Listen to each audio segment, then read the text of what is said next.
This week on The Facts. We visit a young people's art program in Spryfield. We catch up with a crew dress up in World War II outfits. And we stand in the audition line for a new reality cooking show.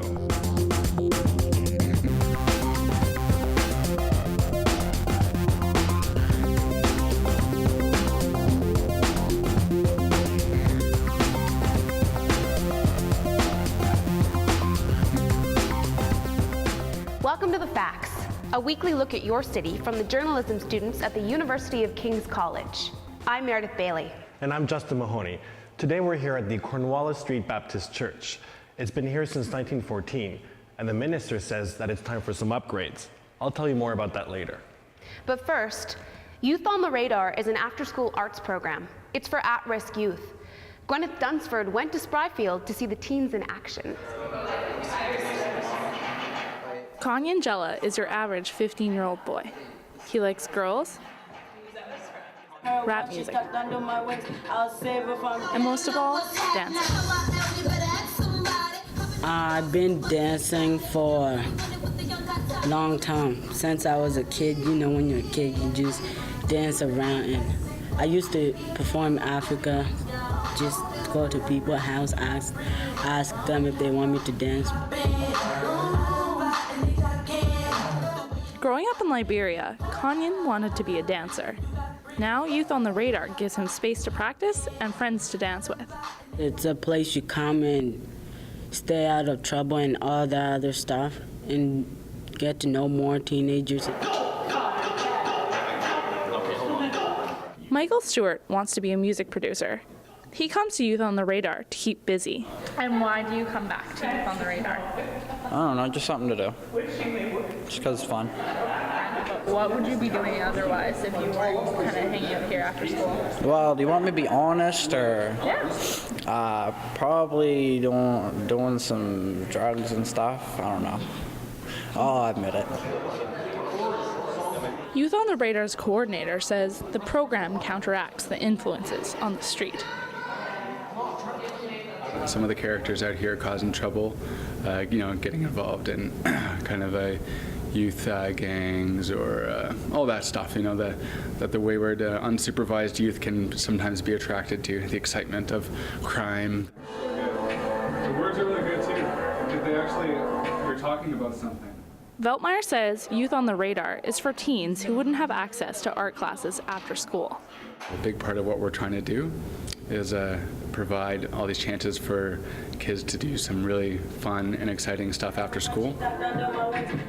Kanyan spends most of the meeting working on his rhymes. I like to play a game, so let me be your boo, there'll be no shame. Does that make sense? Yeah. The teens usually meet once a week, but they want to meet more often. At the end, the organizers have a hard time getting them to leave. This is Gwyneth Dunsford for The Facts. Body checking in hockey is a hot topic, especially when it comes to the minor leagues. I checked out a team that thinks full contact is an important part of the game. The Halifax Hawks played the Dartmouth Whalers last week. There are some big plays and some big hits. This is Pee Wee AA. They're 11 and 12 years old. It's the age in Nova Scotia that full contact like body checking is introduced. But with checking comes injury. A recent study shows players 12 and younger are more likely to get concussions, and checking should start at 13. The study looked at players from Alberta, where body checking is allowed. Over a season, out of 1,000 players, 73 had concussions. In Quebec, the only province where checking isn't allowed at the Pee Wee level, out of 1,000 players, 20 had concussions. In Alberta, the players were 3 times more likely to get concussions. Still, the parents and coaches at this game think raising the age for contact isn't the answer. Spencer Sani is number 7 on the Hawks. He likes to check, but he knows how to do it safely. Don't hit from behind. Don't elbow, don't hit to the head. Tracy Shea says it's scary to see her son Riley take a hit on the ice. She thinks it would be safer if players learned to body check younger. When they first go out and they're older, all they want to do is go out and hit, right? Yeah. Opposed to if you start it when they're young, it's just a part of the game, so it's not about hitting, it's just about playing the game. Right. Fabio Sani has been coaching minor hockey for over 20 years.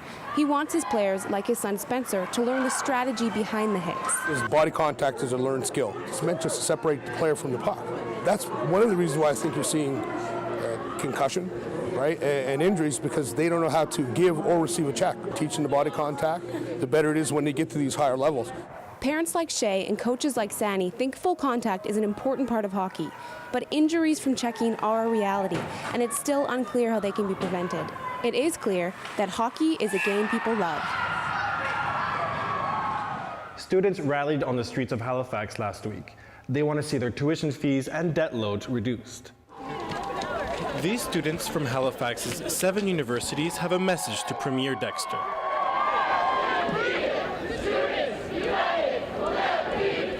They want the government to reduce their tuition fees.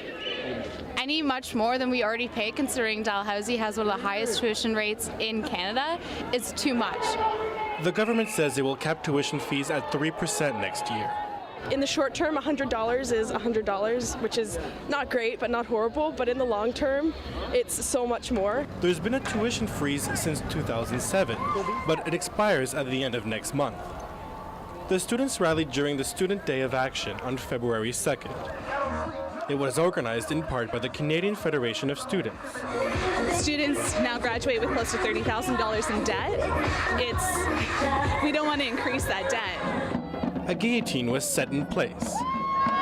Whose heads were you cutting? The Tory Party, the Liberal Party, and the New Democratic Party. Despite the blizzard, over 2,000 students met up at Victoria Park and marched down Spring Garden Road.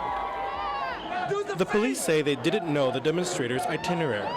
They knew that we wanted to go down Spring Garden, and eventually they ended up facilitating that. Did you need to get a permit to go on Spring Garden? No.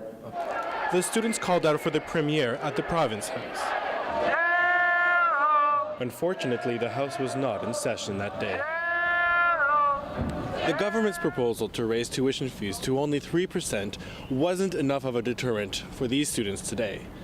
These students are thinking about their debt load 5 years from now, not what they'll have to be paying next year for their education. The government says it will cut its funding to universities by 4% next year. That means $14 million. For the facts, I'm Justin Mahoney. There's more to come on the facts. It's only 20 minutes from Halifax, and the people from Waverley just want some sidewalks.